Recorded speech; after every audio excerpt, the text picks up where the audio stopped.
Hello friends, most welcome to YouTube channel success world MCQ. तो चलिए आज हम बिहार पुलिस फायरमैन 2021 के लिए क्रैश कोर्स 14 को लेकर आ चुके हैं। तो आप वीडियो में लास्ट तक बने रहिएगा और जो भी इस चैनल पर पहली बार आए वो चैनल को सब्सक्राइब करके साथ में बेल आइकन को भी प्रेस कर देंगे। तो चलिए आज के सेशन को स्टार्ट करते हैं। तो आज के सेशन का सबसे पहला प्रश्न है, पटना स्थित गोल घर का निर्माण किस वर्ष हुआ? आपके सामने ऑप्शन 4 है और आपको कुछ टाइम दिया जाता है। चलिए सोच के जल्दी से लाइव चैट में आंसर कीजिए।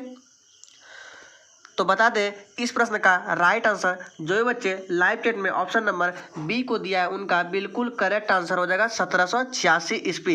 इस प्रश्न का राइट आंसर आपका ऑप्शन बी के साथ चला जाएगा।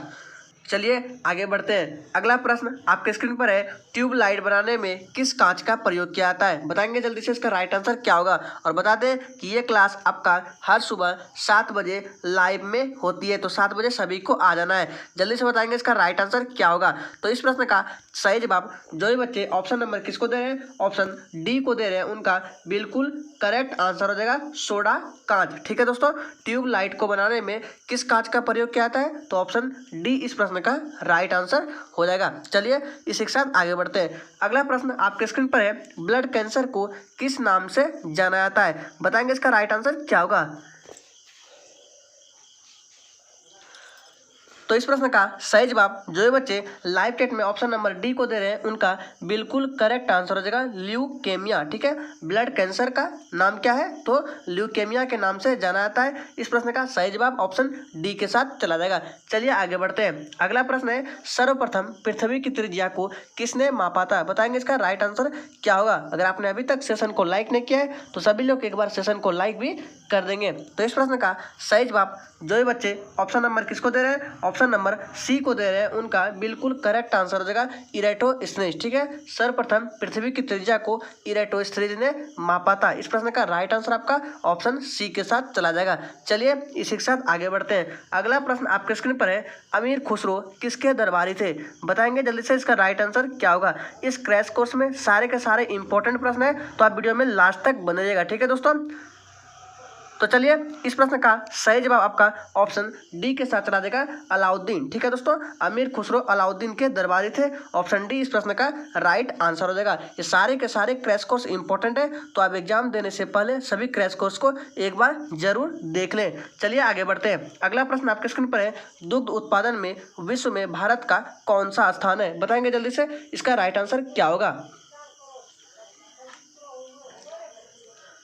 तो चलिए इस प्रश्न का जो सही जवाब है आपका ऑप्शन ए के साथ चला जाएगा प्रथम। ठीक है दोस्तों, दुग्ध उत्पादन में विश्व में भारत का कौन सा स्थान है? तो भारत का जो स्थान है विश्व में प्रथम स्थान है। ऑप्शन ए इस प्रश्न का सही जवाब हो जाएगा। चलिए इसी के साथ आगे बढ़ते हैं। अगला प्रश्न आपके स्क्रीन पर है, किस राज्य के समुद्रीय तट रेखा सबसे लंबी है? बताएंगे जल्दी से इसका राइट आंसर क्या होगा। आपको कम से कम टोटल प्रश्न में से 60 to 70% क्वेश्चंस का सही अटेम्प्ट करना है। आपका सिलेक्शन पक्का है। बताएंगे जल्दी से इसका राइट आंसर क्या होगा। तो इस प्रश्न का सही जवाब जो भी बच्चे लाइव चैट में ऑप्शन नंबर बी को दे रहे हैं उनका बिल्कुल करेक्ट आंसर हो जाएगा। ठीक है, याद रखिएगा गुजरात राज्य की समुद्रीय तट रेखा जो है सबसे लंबी है। इस प्रश्न का राइट आंसर आपका ऑप्शन बी के साथ चला जाएगा सही जवाब। चलिए इसी के साथ आगे बढ़ते हैं। अगला प्रश्न आपके स्क्रीन पर है, रेशम उत्पादन में अग्रणी राज्य कौन है? बताएंगे जल्दी से इसका राइट आंसर क्या होगा। पश्चिम बंगाल, कर्नाटक, जम्मू कश्मीर या ऑप्शन डी बिहार। तो चलिए इस प्रश्न का सही जवाब जो भी बच्चे लाइव चैट में ऑप्शन कर्नाटक को दे रहे हैं उनका बिल्कुल करेक्ट आंसर हो जाएगा। रेशम उत्पादन में अग्रणी राज्य है कर्नाटक। ऑप्शन बी इस प्रश्न का सही जवाब हो जाएगा। चलिए इसी के साथ आगे बढ़ते हैं। अगला प्रश्न है, मुगल वंश में कुल कितने शासकों ने शासन किया? बताएंगे जल्दी से इसका राइट आंसर क्या होगा। तो चलिए इस प्रश्न का जो सही जवाब है आपका ऑप्शन चला जाएगा डी के साथ 15। ठीक है दोस्तों, मुगल वंश में कुल 15 शासकों ने शासन किया। ठीक है, इस प्रश्न का राइट आंसर ऑप्शन डी के साथ चला जाएगा। चलिए आगे बढ़ते हैं। अगला क्वेश्चन है, दक्षिण अफ्रीका की राजधानी कहाँ पर है? बताएंगे जल्दी से इसका राइट आंसर क्या होगा। तो चलिए इस प्रश्न का सही जवाब आपका ऑप्शन चला जाएगा ए के साथ प्रिटोरिया। ठीक है, ऐसे तो दक्षिण अफ्रीका की 3 राजधानियां हैं लेकिन आपको टिक करना है प्रिटोरिया को। चलिए इसी के साथ आगे बढ़ते हैं। अगला क्वेश्चन है, औरंगजेब का उत्तराधिकारी कौन था? बताएंगे जल्दी से इसका राइट आंसर क्या होगा। जल्दी से सभी लोग लाइव चैट में आंसर करेंगे। तो चलिए इस प्रश्न का राइट आंसर आपका ऑप्शन सी के साथ चला जाएगा, बहादुर शाह प्रथम। ठीक है, औरंगजेब का उत्तराधिकारी आपका ऑप्शन सी के साथ चला जाएगा। चलिए आगे बढ़ते हैं। अगला प्रश्न आपके स्क्रीन पर है, किस कारण से पृथ्वी पर दिन और रात होती है? बताएंगे इसका राइट आंसर क्या होगा। सभी लोग लाइव चैट में जल्दी जल्दी से आंसर करेंगे और ये क्लास आपका हर सुबह 7 बजे होती है।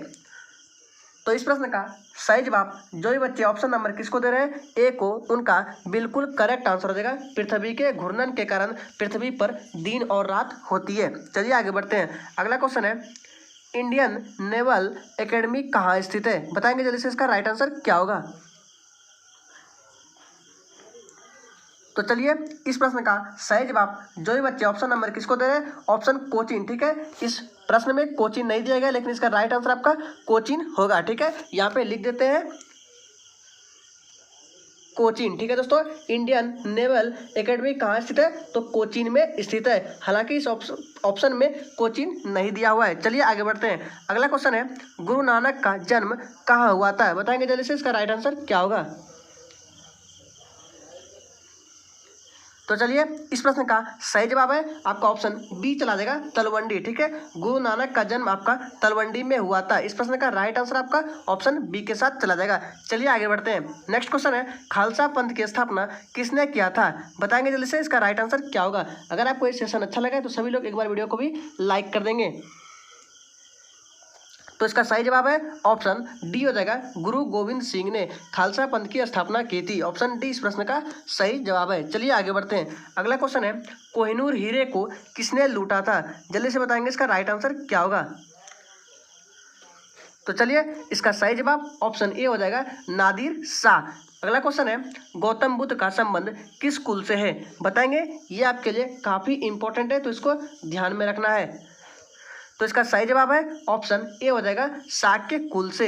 इस प्रश्न का राइट आंसर ऑप्शन ए है। चलिए आगे बढ़ते हैं। नेक्स्ट क्वेश्चन है, सामवेद का उपवेद कौन है? बताएंगे जल्दी से। ये भी प्रश्न आपके लिए काफी इंपॉर्टेंट है, तो इसको भी ध्यान में रखना है। अगर आपने अभी तक चैनल को सब्सक्राइब नहीं किया है तो एक बार चैनल को भी सब्सक्राइब करके साथ में बेल आइकन को भी प्रेस कर देंगे, ताकि आपसे एक भी क्रैश कोर्स छूटे ना। तो चलिए इस प्रश्न का सही जवाब जो भी बच्चे ऑप्शन नंबर लाइव चैट में बी को दे रहे हैं, उनका बिल्कुल करेक्ट आंसर हो जाएगा, गंधर्व वेद। चलिए आगे बढ़ते हैं। नेक्स्ट क्वेश्चन है, अजमेर की स्थापना किसने की थी? तो चलिए इसका राइट आंसर जो बच्चे लाइव चैट में ऑप्शन ए को दिया है, उनका बिल्कुल करेक्ट आंसर हो जाएगा, अजय पाल ने। ठीक है, अजमेर की स्थापना ऑप्शन ए हो जाएगा, अजय पाल। चलिए आगे बढ़ते हैं। नेक्स्ट क्वेश्चन है, सूर्य के ताप को मापने के लिए किसका प्रयोग किया जाता है? चलिए तो इस प्रश्न का सही जवाब है ऑप्शन डी, पायरोमीटर। चलिए आगे बढ़ते हैं। अगला क्वेश्चन है, राष्ट्रकूल की राजधानी कहाँ थी? बताएंगे जल्दी से इसका राइट आंसर क्या होगा। तो इसका सही जवाब ऑप्शन डी हो जाएगा, मान्य खेड़। चलिए आगे बढ़ते हैं। अगला क्वेश्चन है, वाटर लिली किस देश का राष्ट्रीय चिन्ह है? तो इस प्रश्न का जो सही जवाब है ऑप्शन ए हो जाएगा, बांग्लादेश। ठीक है, राइट आंसर ऑप्शन ए हो जाएगा। चलिए आगे बढ़ते हैं। अगला क्वेश्चन है, दंड संहिता की धारा 302 किससे संबंधित है? इसका राइट आंसर क्या होगा, जल्दी से बताएंगे। तो चलिए इस प्रश्न का सही जवाब ऑप्शन बी हो जाएगा, हत्या से संबंधित है धारा 302। इस प्रश्न का राइट आंसर ऑप्शन बी हो जाएगा। चलिए आगे बढ़ते हैं। अगला क्वेश्चन है, बोरोबुदुर का मंदिर कहाँ अवस्थित है? जल्दी से लाइव चैट में सही सही आंसर करेंगे, और आपको एक भी प्रश्न में डाउट होता है तो आप कमेंट कर सकते हैं। तो चलिए इस प्रश्न का सही जवाब आपका ऑप्शन सी के साथ चला जाएगा, जावा। आइए आगे बढ़ते हैं। अगला क्वेश्चन है, डेनमार्क का राष्ट्रीय चिन्ह क्या है? जल्दी से बताएंगे इसका राइट आंसर क्या होगा। अगर आपने पिछले सभी क्रैश कोर्स की वाली वीडियो को नहीं देखा है तो जाके आप देख सकते हैं, चैनल पर जाइए, प्लेलिस्ट सभी का बना हुआ है और वीडियो के डिस्क्रिप्शन बॉक्स में भी लिंक दे दिया गया है। तो चलिए इस प्रश्न का राइट आंसर जो भी बच्चे ऑप्शन नंबर किसको दे रहे हैं, बी को, उनका बिल्कुल करेक्ट आंसर हो जाएगा। जी हाँ, डेनमार्क का राष्ट्रीय चिन्ह आपका समुद्री तट है। चलिए आगे बढ़ते हैं। अगला क्वेश्चन स्क्रीन पर है, हिंदू विधवा पुनर्विवाह अधिनियम कब पारित हुआ?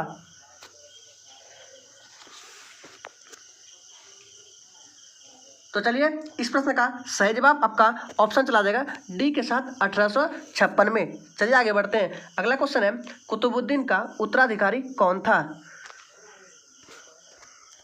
सही जवाब है ऑप्शन बी आराम शाह। ठीक है दोस्तों, चलिए आगे बढ़ते हैं। अगला प्रश्न है, गैर कांग्रेसी सरकार स्थापित करने वाला प्रथम राज्य कौन है?